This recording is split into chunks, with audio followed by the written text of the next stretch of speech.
They're not kids. They're abominations. Fallout Season 2 was a season of television that I was so excited for. Me personally, Season 1 was my first look at the whole universe, and oh my god, I loved it. It was so good. Just the vibe of like the retro futuristic world, but like in the flashbacks mainly, and then also like the wasteland, and it was just so cool. Even the way the show is structured with 3 main characters and following those characters is such a good idea. So obviously with the ending of Season 1 really hinting at Season 2, I was so excited. At the end of Season 1, they hinted at Vegas as the main setting of the new season. Everyone was so excited. They're like, follow New Vegas, it's the best game. I never played the game, so I don't know that, but it was definitely a cool saying. I mean, what a place to be in the apocalypse. Fucking Vegas, like, come on. You might not be able to spend your money, but you know, I'd be collecting those bottle caps like Thaddeus, and fucking, I'd be spending that money. This season, the pairings of the characters are also so much better than Season 1. And it's no spoiler, especially if you watch Season 1, in saying that obviously Lucy and the Ghoul team up together at the end of Season 1, and they are such an interesting dynamic. Second season, just like the first, where it has a big mystery throughout the whole season, it's sort of revealed at the end. I think it's done much better this season. I also think it's a much more interesting, like, reveal at the end. One thing I like to say is the first season, the Brotherhood of Steel was like a main faction we focused on, and they were boring to me. Like, they were the only boring part of Season 1, and they just were boring. But this season, they made the Brotherhood of Steel so much more interesting, and I actually cared when they came up on screen instead of going, oh, I've got to sit through more Brotherhood of Steel scenes. I just think it was so cool to see how their morals differ from Maximus, and how he has to sort of deal with that. I do feel like the main letdown of the story this season was the Vault Dwellers, who I just didn't really care about. It did lead to a big reveal at the end of the season, but like Vault 31 and 32, just seeing them is like, I don't really care, and especially when we're building up such momentum in the other parts of the season, then we have to cut to that, and it's like, oh, we can't deal with our water, we gotta find more water. I'm like, I don't care about the water, alright? All those characters in there could die, and I actually wouldn't care. The only good character from Season 1 who was still in them vaults was Norm, and Norm bucked out there, because he went, I'm not being stuck with these boring people, I'm gonna go do something interesting, and Norm is the GOAT still in the season. I'll stand by that. Now, I know it's pretty early in, but I am going to get into spoilers, because I really want to talk about some spoilers stuff. So if you don't want any spoilers, please skip to this time here. It's right there. Oh yeah, I also haven't brought there's balloons that I ignore. Okay, it's final warning. 3, 2, 1.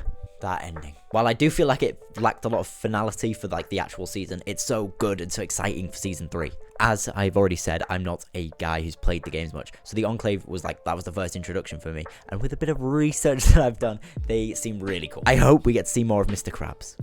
Please. Maybe in flashbacks as the president, or maybe in modern day if he got like cryogenically frozen, woken up. He's one of my favorite like working actors right now. I mean, he's literally the GOAT in Detroit Become Human. That's where he's the best. But speaking of the best actors, Walton Goggins steals the show again as the Ghoul. Just the difference between him in the flashbacks and the like modern day as the Ghoul is so interesting, and it's so well done by him. I love the flashbacks mainly because of his character, and just how like every flashback scene is better than the Wasteland scenes. Even though I love the Wastelands, I just think the flashbacks are so good. And Robert House is so cool. At first I thought he was just some crazy guy, which, I mean, he is pretty crazy, but he wasn't trying to blow people up, alright? And I kind of respect that. He's just trying to turn them into robots, and it's like, would you rather be some like crusty ass fucking gross freak, or like, or a robot guy? Forget Coughing Bomb versus Hydrogen Baby. Freak versus Robot Man. Anyway, yeah, Robert House and the Ghoul scene together, when he's not the Ghoul, he's fucking Cooper Howard, is so good. Just that bit where he's like, I know what kind of man you are. Yeah, that's one of the best scenes in the whole show. I think it might be the best for me. Like I said, the Brotherhood are actually interesting this season, and Maximus is clearly a standout this season, even more than he was in Season 1. I mean, him standing up for the children in the little, like, factory that Thaddeus has got going on is so cool, and is one of the best moments. And how can you not love Maximus with his goofy line delivery every now and then? You want to make my cock explode now? What? Sorry? Intercourse?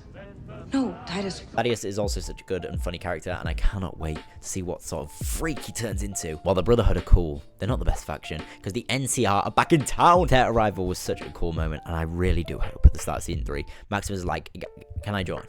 You know, because he put up a great fight against the Deathclaws. Oh, and the Deathclaws, oh my god, the puppetry was so good. I love when they do stuff practical like that, and a lot of the scenes you can tell is practical, and they're so intimidating despite what Ella Pennell says. Actually, they are kind of cute. The Deathclaws? Well, that's the thing. So I know they're supposed to be scary. I know that. I do have a photo. I not because I thought you were going to be like, they're cute, but now that you've said that. Do you see it? I don't.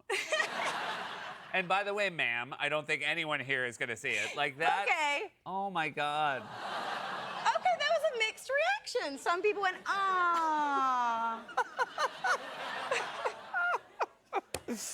Oh my god, that is weird that you thought that was what that sound was.